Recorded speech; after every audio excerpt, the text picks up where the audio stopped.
आप क्या करेंगे अगर सरकार में आएंगे, अगर आप मुख्यमंत्री बनेंगे तो इसको कैसे? पहली बात कि मेरे मुख्यमंत्री की बात नहीं है, जन सुराज ने जो फंडामेंटल 3 बातें कही हैं कि 15 साल से कम उम्र के बच्चों के लिए बिहार में इतनी अच्छी शिक्षा की व्यवस्था बनाई जाए कि वो व्यवस्था पर बोझ न बने। और उसके लिए हम लोग 2 काम कर रहे हैं। पहला तो ये कर रहे हैं कि हर गांव में स्कूल बनाने के बजाय हर प्रखंड में कम से कम हम लोग 5 विश्व स्तरीय विद्यालय बनाना चाहते हैं, जो नेतरहाट का मॉडल यहाँ पर बिहार में है।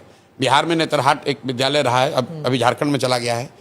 एक विद्यालय से 1500 से ज़्यादा IAS IPS बने हैं और उस विद्यालय में जाने वाले ज़्यादातर लोग मध्यम या निम्न आर्थिक वर्ग से लोग आते थे।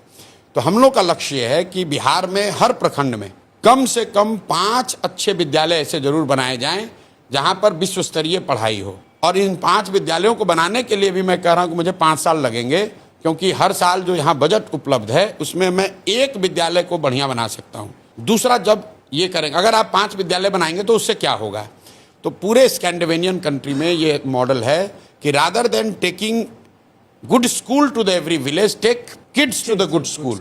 जो शहरों में जो होता है, दिल्ली में आप बैठे हैं, आपके घर के बगल में स्कूल नहीं है, स्कूल आपसे 10 किलोमीटर दूर है, आप अपने बच्चे को गाड़ी से या स्कूल बस से भेजते हैं। तो जन सुराज का मॉडल ये है कि हर प्रखंड में कम से कम 5 अच्छे अगर विद्यालय बना दिए जाए और स्कूल बस की सुविधा दे दी जाए तो 20 मिनट से ज़्यादा किसी को ट्रैवल नहीं करना पड़ेगा और ये व्यवस्था 5 वर्ष में बनाई जा सकती है। हम लोग का लक्ष्य है कि 10 साल में हर प्रखंड में 10 ऐसे विद्यालय बनाए जाए, हर साल एक, क्योंकि हमारे पास 15 से 20 हज़ार करोड़ रुपया ही ऐसा हम लोग स्पेयर कर सकते हैं जो कि इस पर खर्च हो। अब आप ये कहिए कि भाई आप 10 साल में इसको बनाएंगे तो दूसरों का क्या होगा, उनकी जीवन तो उनका रुकना नहीं है।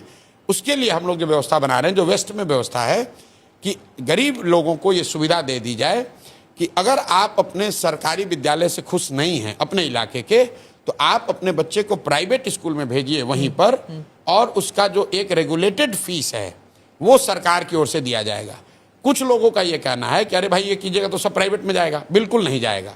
अगर पटना में आज यहाँ बैठे लोगों को मैं पूछूं कि भाई तुम साइंस कॉलेज में पढ़ोगे कि प्राइवेट कॉलेज में पढ़ोगे, 100% लड़के कहेंगे मैं साइंस कॉलेज में पढ़ूंगा।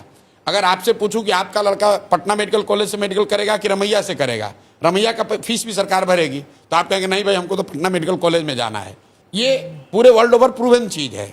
तो हम लोग ये कह रहे हैं कि ये लोगों को ये अवसर दे दिया जाए कि अगर आपके एरिया में सरकारी विद्यालय के सेवा से आप खुश नहीं हैं तो आप प्राइवेट में पढ़ाइए, प्राइवेट का फीस हम लोग देंगे, क्योंकि सरकारी स्कूल भी फ्री नहीं है।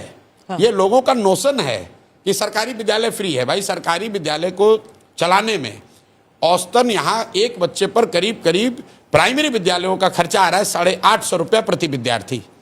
60,000 करोड़ रुपया खर्च हो रहा है और जितने बच्चे उसमें पढ़ रहे हैं प्रति विद्यार्थी अगर आप निकालेंगे तो 850 रुपये खर्चा आ रहा है।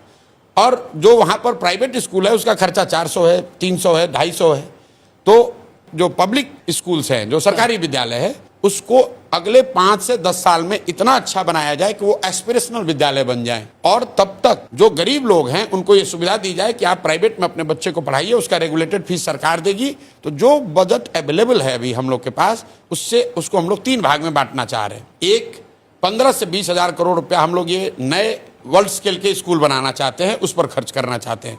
हर साल 550 विद्यालय बनाएंगे, तो अगले 5 साल में 2500, अगले 10 साल में 5000 विद्यालय बन जाएंगे। उस पर करीब करीब 5 लाख करोड़ रुपया हम लोग खर्च करना चाहते हैं। ऐसे तो आप 3 इलेक्शन जीतना होगा आपको। हम इलेक्शन जीतने के लिए काम नहीं कर रहे हैं। देखिए कोई आकर जब तक आप इलेक्शन नहीं जीतेंगे तब करेंगे 10 साल की बात कर रहे हैं। एक इलेक्शन अभी और एक इलेक्शन बाद में। जिस दिन काम कर दिया तो दूसरा इलेक्शन अपने आप बैठ के जीतेंगे, उसकी चिंता नहीं है। मैं उनमें से नहीं हूं जो ये कहेगा कि मैं आऊँगा और कल बिहार की व्यवस्था सुधर जाएगी। नहीं सुधरेगी। अगर आपको वर्ल्ड क्लास स्कूल बनाने हैं तो उसके लिए 10 साल का प्लान होना चाहिए। 5 लाख करोड़ रुपए लगेंगे और उसको मैं बता रहा हूं कि इंक्रीमेंटली कैसे 10 साल में किया जाएगा। 1/3 बजट हम लोग अभी की जो व्यवस्था चल रही है इसको एफिशिएंट और बेहतर बनाने में खर्च करेंगे, और 1/3 इस जो हमारा बजट है अभी एजुकेशन का, उसका हम लोग खर्च करना चाहते हैं जो प्राइवेट में जाना चाहता है उसको उसका फीस भरने के लिए।